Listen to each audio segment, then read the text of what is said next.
Being and Caring, A Psychology for Living by Victor Daniels and Laurence J. Horowitz, as read by The Happy President. Part 1, Foundations, Chapter 4, Integration and Fragmentation, Pulling Ourselves Together. The old German word Gestalt, passed on to us by the Gestalt psychologists early last century, means form, pattern, whole, configuration. It has to do with how the parts of something fit together as a consistent whole, or fail to do so. Similarly, if I found ways for the elements of my personality to live together comfortably in a relatively integrated fashion, I can know the different parts of me and have them available when I need them. Otherwise, I'm somewhat disintegrated, likely to keep parts of myself out of my awareness and to work hard to avoid perceiving how my different sides conflict. Becoming a whole person. There are two ways to view being whole. In one, we are all by definition whole. Somewhere in this mind, body, spirit being that I call me, everything that's part of me exists, available to me when I find a way to get to it. To the degree that I'm in contact with all of myself, I am whole in the second sense of the word. I have the many sides of me available when I need them. Most of us are a mixture of old elements and new ones that we've only partly assimilated. Some parts of ourselves don't fit together too well. Some don't talk to each other at all. In both our older and newer parts, there are places where we don't let our life energy flow. Thoughts we stop ourselves from thinking, emotions we stop ourselves from feeling, and actions we stop ourselves from taking. Pearls spoke of those places as holes in the personality, aspects of ourselves that we don't allow ourselves to recognize or experience.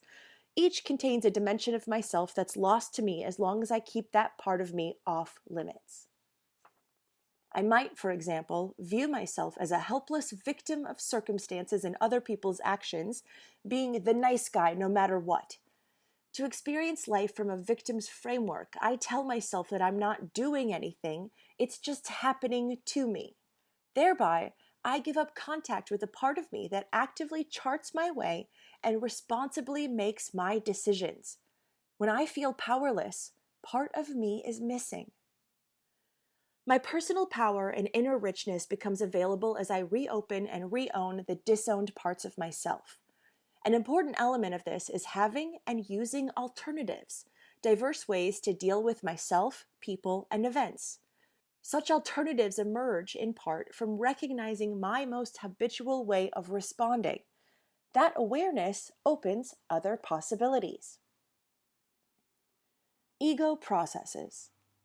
Freud drew attention to a process that functions like an internal executive to determine which parts of us can express themselves when and how. It tests reality, checking out what's real and what isn't, so we don't make unnecessary mistakes. This is ego function, not to be confused with the pop usage of the word in which we say someone has a big ego or is egotistical, meaning the person thinks himself or herself more important or better than other people. Freud used ego as one of the principal actors in his psychic drama. There is id, or the process of responding to hunger, thirst, aggression, and sexuality. Ego, which serves as the mediator between id forces and the restraints and constraints of outside reality. And superego, a conscience that includes the rules and precepts handed down by parents and authorities and the ego ideal fashioned by the individual, i.e., the kind of person he or she aspires to become. Like ego, the superego is but partly conscious. These three functions of id, ego, and superego were not meant to be taken as real things with an actual physical existence, as some have misunderstood them, but as metaphors, as processes. When it's working well, ego function is a guiding faculty that helps the different parts of us communicate with one another. Freud wrote, "The aim of treatment is to bring about the most far-reaching unification and strengthening of a person's ego, to enable him to save the mental energy which he is expending upon internal conflicts."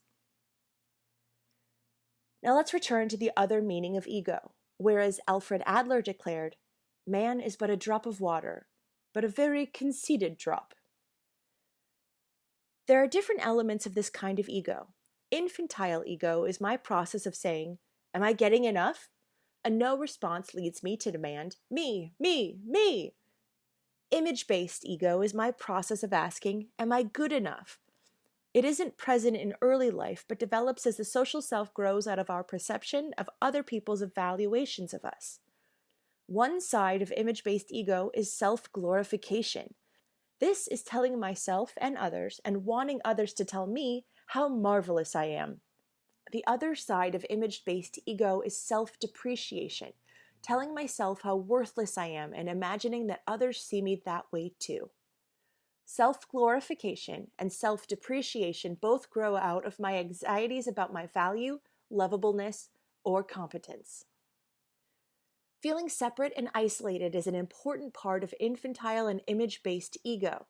I see how you and I are different and how you may want to hurt me, but I have a hard time seeing how we are the same and how you care.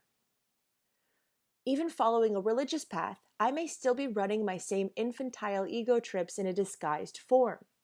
I must be the one who is saved. I am more spiritual than you are. In the Talmud, a mitzvah is an act of goodness that assures me my place in heaven. But there's a catch.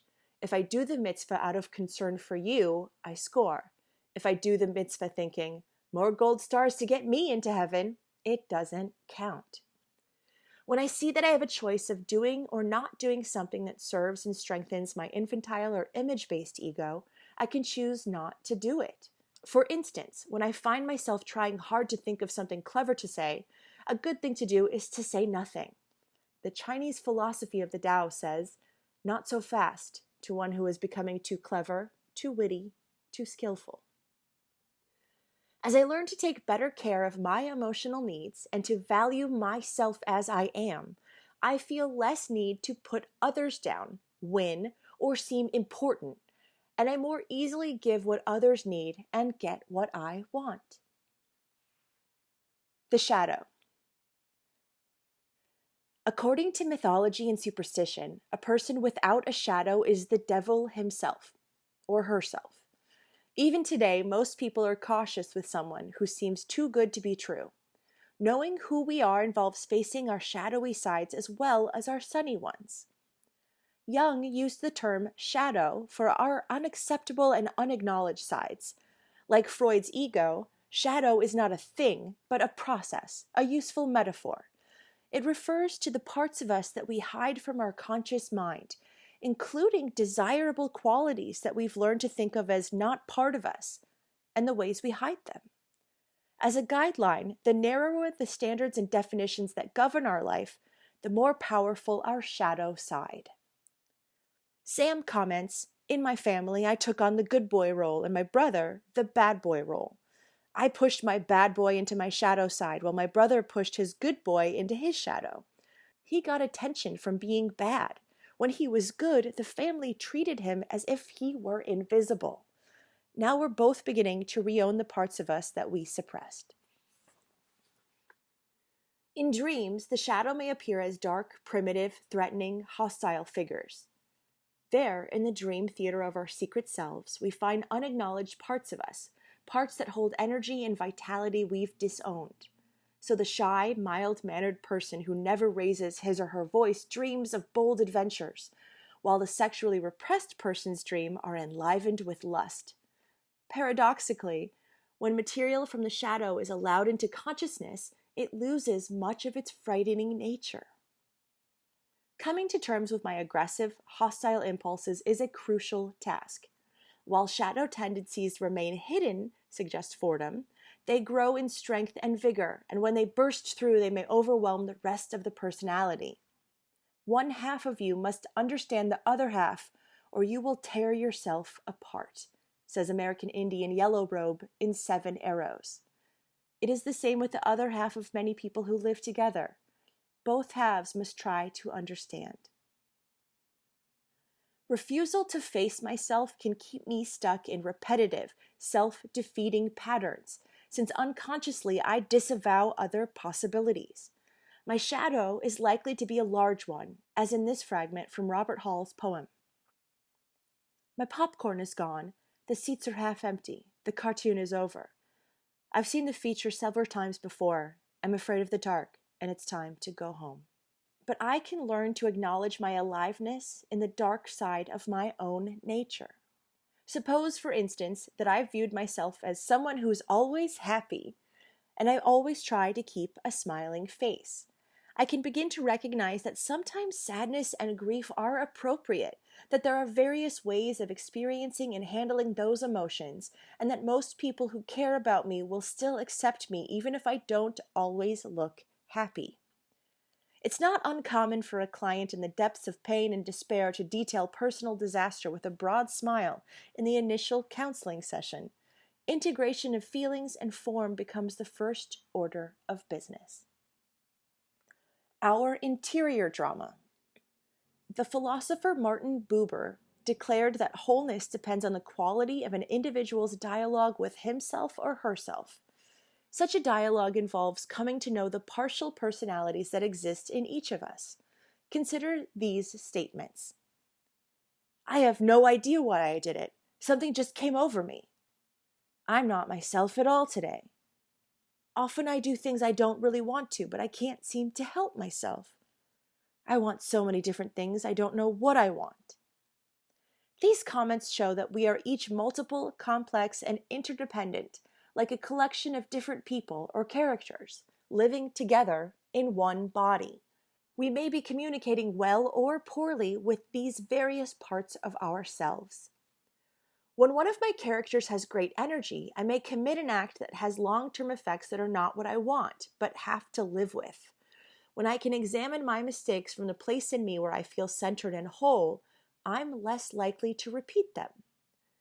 One of my own characters is my performer, juggling firebrands and eating apples at the same time. Another is my talkative character. Then there's my pusher, who can push me to work very hard for long hours and give me no rest. And my loose, easygoing self who's into having a good time now. And my quiet, listening, intuitive self who's tuned in to what's happening with other people. What does your inventory, your playbill, look like? When I have two of my characters fighting for control, I can both sabotage and torture myself. My easygoing character has me down at the beach to have a good time, but my compulsively responsible character keeps telling me about the work I need to be doing. If I let them, some of my characters or major roles will fill up my existence and let none of the others in. Locked into one side of my personality, I lose my sense of perspective and my alternatives. When I get pigeonholed in one of my characters, if I recognize for even an instant that's where I am, I can remember that I am much more than that, and then move into expressing one of those other dimensions of myself. As this happens, I develop multiple perspectives on events instead of having only one. That allows me to choose another approach when my first impulse appears inappropriate or ineffective. Sometimes when I'm extremely angry with my children, I close my eyes or turn my head away or look at the ceiling. That way I stay with only my anger. I'm less likely to see something in them that might touch other ways of feeling in me. My other option is to look at them while I talk to them. When I do that, I'm more likely to let in my compassion and love for them. I don't disown my anger, but when I'm more available to work out with them what it means for me and what I want from them. Developing our undeveloped sides. Creativity exists when we find new ways of understanding relationships and relating to the world of things. It can occur at the easel, at the kitchen table, or at an insurance executive's desk. Creativity includes perceiving and responding to the world anew, out of the sense of wonder, the ability to enter a situation and see it as if for the first time. We can begin such exploration by finding out what's already highly developed in us and what's less so. And therein lies a fascinating tale. Jung's psychological types. During his long association with Sigmund Freud and Alfred Adler, Carl Jung became intrigued with how three psychologists studying the same phenomena chose to explain them in such different ways. Freud explained most things in terms of biological impulses and a child's family relationships. Adler focused on the feeling of powerlessness and a wish to feel strong and successful. Jung himself was most interested in people's interior worlds of fantasy and imagination. At length, Jung deduced that the different approaches grew out of the three men's differing personalities. Freud, he arguably concluded, was an extrovert, while he and Adler were introverts. Extroverts are outgoing, interested in other people and external things, while introverts are usually more reserved, reflective, and concerned with the personal meanings they find in events.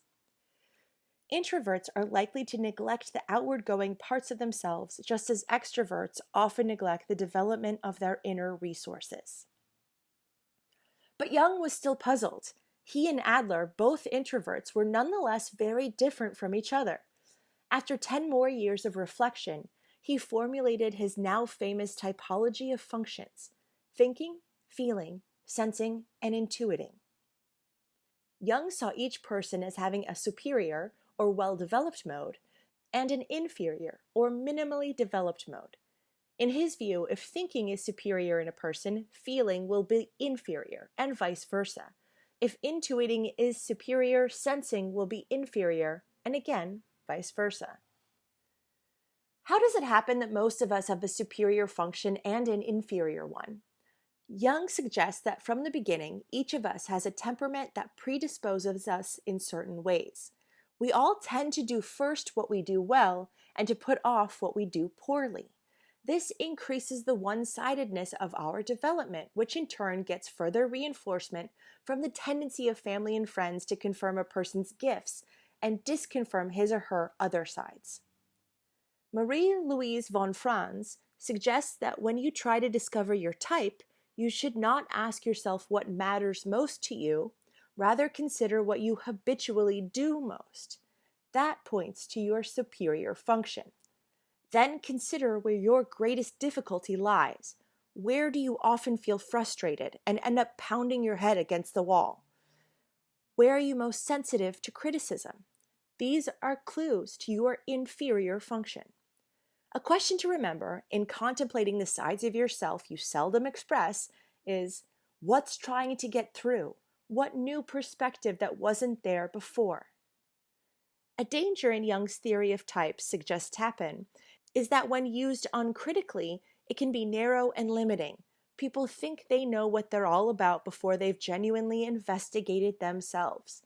If you view yourself as a thinking type, for example, you may conclude that your feelings tend to be primitive and undeveloped. This rightly describes the caricatured extreme, but not most human beings. Everyone has some areas of feeling and thinking that are primitive and others that are sophisticated.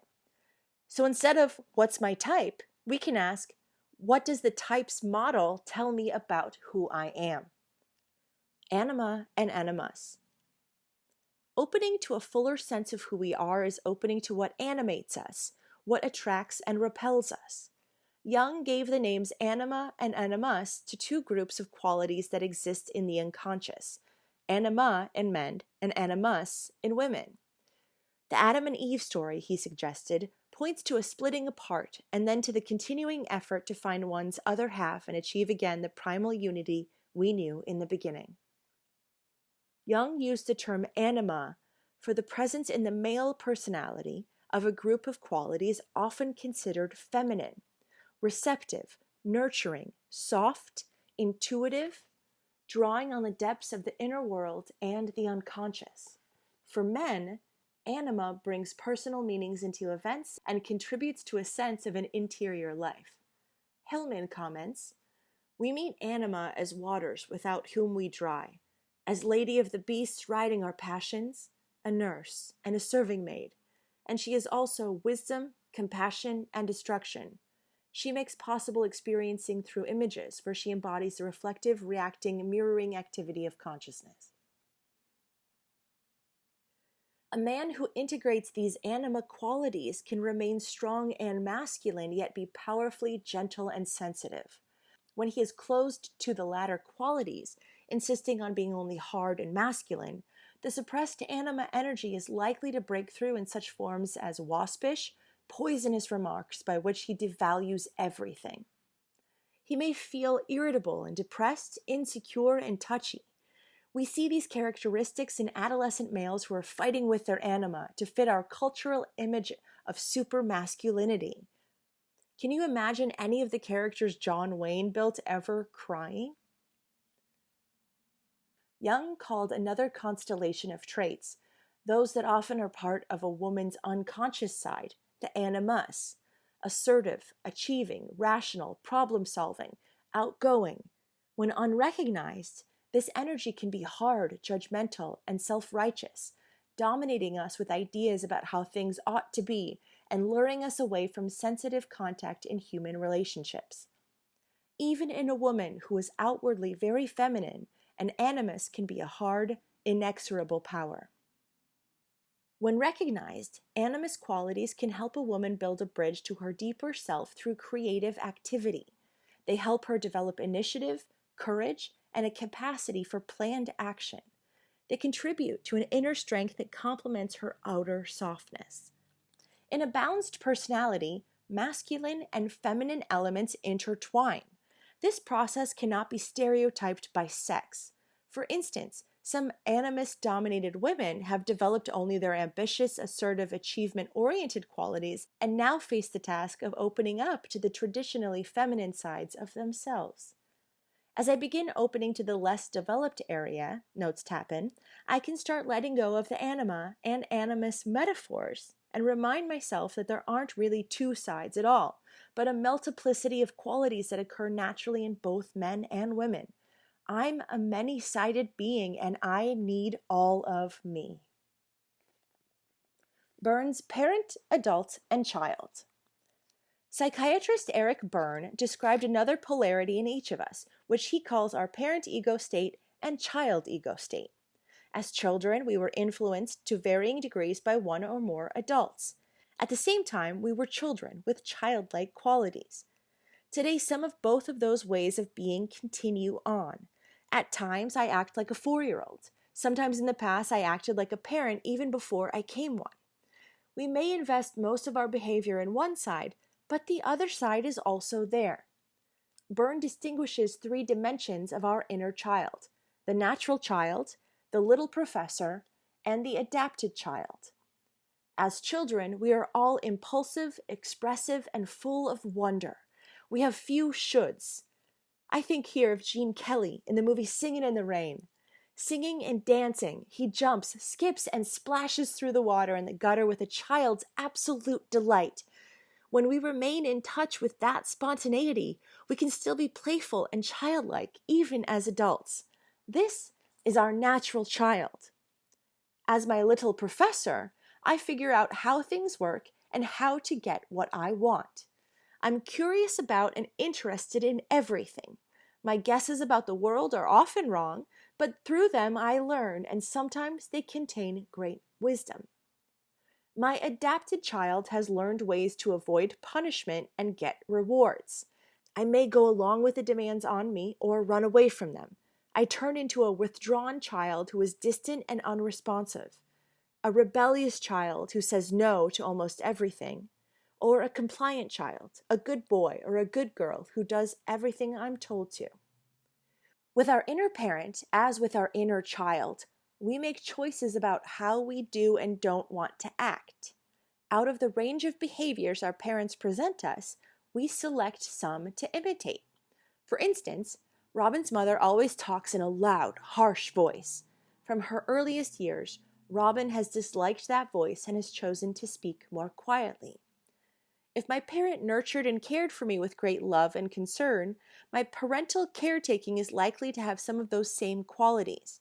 We might call this my nurturing parent. If my parent gave many orders, punished me often, and was cold and distant, then I may express some of those qualities. We can call this my judgmental parent. Or if my parent smothered me with so much affection and protectiveness that I had a hard time learning to stand on my own feet, I may try to do too much for you and not encourage your self-determination. This is my overprotective parent. Whatever my past, in my present, I can move toward being less judgmental, less overprotective, more nurturing in taking care of myself as well as my children. Byrne identifies the adult as growing out of my experience with my world when I'm not so anxious that it interferes with thinking clearly and acting effectively. This inner adult lets me learn by experiencing the consequences of what I do. It appears to have two parts. My rational adult is the part of me that has learned to deal with myself and my world as effectively as I can based on the information I have available. My emotional adult is the part of me that has learned to appreciate and live with my feelings. With freedom to feel as we do and appropriate guidance, the emotional adult develops along with the irrational adult. The medicine wheel. The Cheyenne, Crow, and Sioux tribes of Plains Indians guided their lives by the ancient teachings of the medicine wheel. In his compelling and beautiful book, 7 Arrows, Jaime Storm writes, "To the north on the medicine wheel is found wisdom. The south is the place of innocence and trust, and for perceiving closely our nature of heart. The west is the looks within place, which speaks of the introspective nature of man. The east is the place of illumination, where we can see things clearly far and wide. To touch and feel is to experience. Many people live out their entire lives without ever really touching and being touched by anything. These people live within a world of mind and imagination that may move them sometimes to joy, tears, happiness, or sorrow, but they do not live and become one with life. Each person is a unique, living medicine wheel, powerful beyond imagination, that has been placed upon this earth to touch, experience, and learn. Each of us has a beginning gift, a customary way of being that corresponds to one of the directions of the wheel. As we visit the other places on the wheel and learn what each offers, we become able to make our decisions within the balance of the 4 directions. We become whole. Compare Jung's typology with the medicine wheel. Their intriguing similarities remind us that the quest for wholeness can occupy us for a lifetime. Wholeness is not something we can get in a Know Yourself Forever 1 weekend workshop. There are always further destinations. If I revisit a place on the wheel where I've been before, my perspective is different, and it's no longer the same place it was. End of chapter 4.